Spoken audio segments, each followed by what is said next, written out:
Hey guys, it's me, EODGamer here, and in this video, I actually want to talk about a spending guide. I think it's not very common on YouTube, and a lot of people might not want to plop down $1,000 on this game, but I'm not trying to encourage you to spend money. I'm just trying to give you information. Maybe you're a free-to-play player watching this, and you want to know why are the whales so far ahead?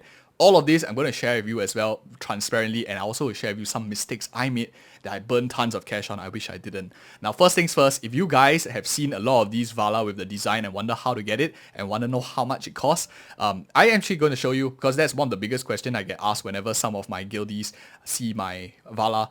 The thing about it is you need to hit this loyalty patronage 11. Of course, the currency depends what your currency is in, but this you need at least 13,900 points, and you can basically calculate it. When you spend a certain number of diamonds, you can basically get the X amount of this currency. So for example, I needed to buy 13,000 of these big packs, so you can multiply this by 5. I think it's somewhere around 5. So depending on what currency you're using, we've spent quite a bit of money, as you can tell, 15,000 plus that we spent already. So that's how you actually get this. But now let's talk about what it gives me, because you're always wondering how is these guys so ahead in the game, and there are of course way bigger whales, and I'm not doing this to flex or anything. I just am looking for information. In fact, I'm not super high on the leaderboards. I'm only 50 in the dream realm, now 51, drop a little bit, but I can't really care too much about that. So first things first, I am a player who likes to snipe characters, as we talked about on our efficiency video, and we will be doing more guides on EOD AFK on our second channel as well. So if you guys are playing this game long term, check that channel out. This video is of course sponsored by AFK Journey, but all these account that I spend here is all my own money that I put into the game voluntarily. They didn't force me or anything, so that's that. I just wanted to know more and also create some content too. That's why I spent a bit of money. You don't have to, unless you want to be number 1 in the world or something like that on your server. So first things first, it got me basically a whole roster of fully maxed out character. I maxed out my Vala very, very early on. Didn't have to push all the way. I think I maxed her out somewhere around 10k points or something. I just decided to get for the skin because it looks nicer, maybe a better thumbnail design as well. And most of these other characters, and quite a bit of a roster. The one that I think I'm most proud of, not proud of, I think is special in another sense, is I actually have this Hypogean character, who's one of the rare factions at Legendary Plus, almost tearing up into Mythic. So I think that's a... Do you call that a feat? A whale feat, I guess. So that is that. But now what's the biggest tip that I have for you guys is the most important thing if you are planning to spend money, or what's the advantage that you get, is unlocking this Stargazer station faster. And this I feel is not the biggest advantage in a sense, because this allows you to actually pick the Hypogean or Celestial characters that you can get after you do 400 pulls. If you're a free-to-play player, you might not hit this milestone until maybe end of April and stuff like that.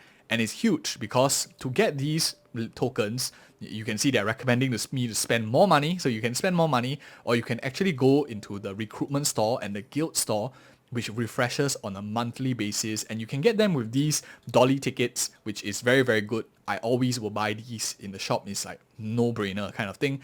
And also in the guild store, which allows you to pick some of them up. These will all not be unlocked for you if you haven't do 400 pulls. They'll all be blanked out. Once you hit your 400 milestone, that's when you start getting a lot more of these jewels. And you can, of course, I think these 4 of them appear even at the start of the game. Join a guild, you can get one of them. As you can see, I already picked up one. That's why it's 5/6 for Reina. That's one of the biggest advantages I think that spending money gets. The thing that I have is what packs to buy, or what did I buy, and what mistakes did I made. I think the most important thing that is, let's talk about value in the shop right now. Let's go into the trolley here. Definitely, I would say this, where is that recommended bundle? This purchase, okay, I think where is that? This one here. Aspira Monthly, this top one is probably one of the best values I've seen. When you purchase this pack, this is in Singapore dollars, of course, for my home currency, you get 3,000 or 10 pulls straight up when you buy a Classic Gazette. One monthly, you get 3,000, and not only that, you get a bit of these tokens. Good or not, I'm not forcing you, I'm just telling you what pay-to-play players get, so that you can see how the difference is. I got this, and this I think is a bit expensive, but it helps you get more characters to snipe down your Supreme Plus quicker as well.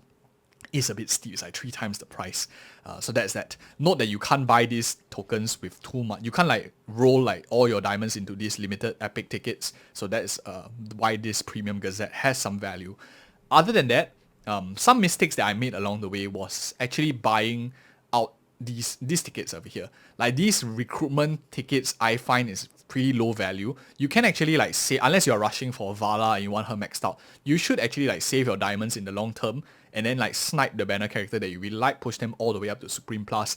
This was not necessary. This was just tons of money wasted as well. And another thing that actually comes by for whenever you get a character at Legendary, they will always tell you, and there's always this limited bundle that appears on the site to push them up to Legendary Plus.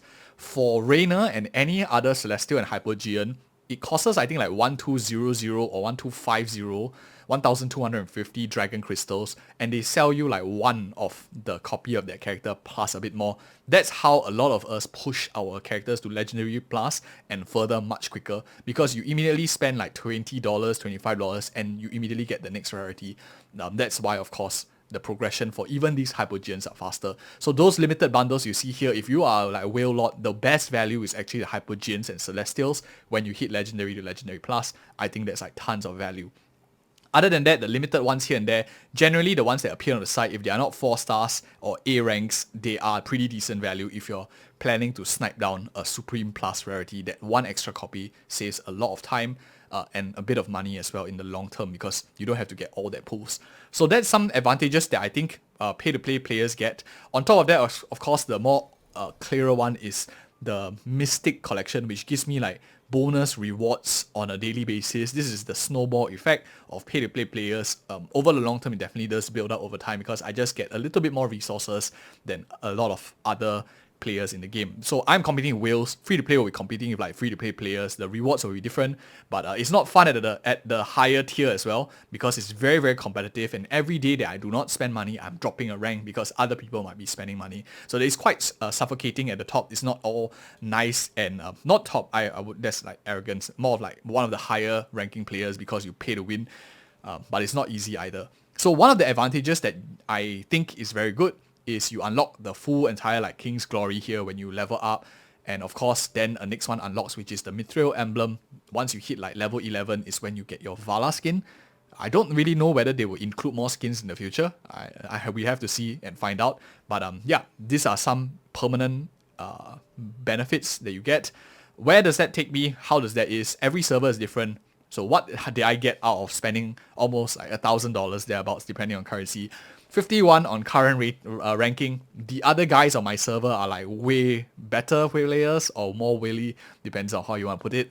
In Arena, I'm also roughly around top 43, top 50 in my server as well. I'm playing on server 34. If any of you who want to join me as well, I can always like lend you a helping hand too, to support. And our guild, this is of course free. You don't have to spend money to get into a guild. We are currently at 2nd place, so very happy about this. But yeah, that's basically how much the money got me. Is it worth it? Is it not? There's many other better ways of playing the game, free-to-play player and stuff. We will cover it all on EOD AFK. If you're interested in more content on what is the pro players or the end game players, what are they building, what are the mistakes that we are making in terms of roster depth, picking the right characters, we will cover all of that on EOD AFK as well. And once again, thank you AFK Journey for supporting our channel and recognizing and sponsoring us. Of course, this video is completely my own money. I put all these characters out of my own hard dollars. I think it's a really fun game. If you want to give it a go, download link is in the video description below. And thank you guys so much for watching, and see you in the next video.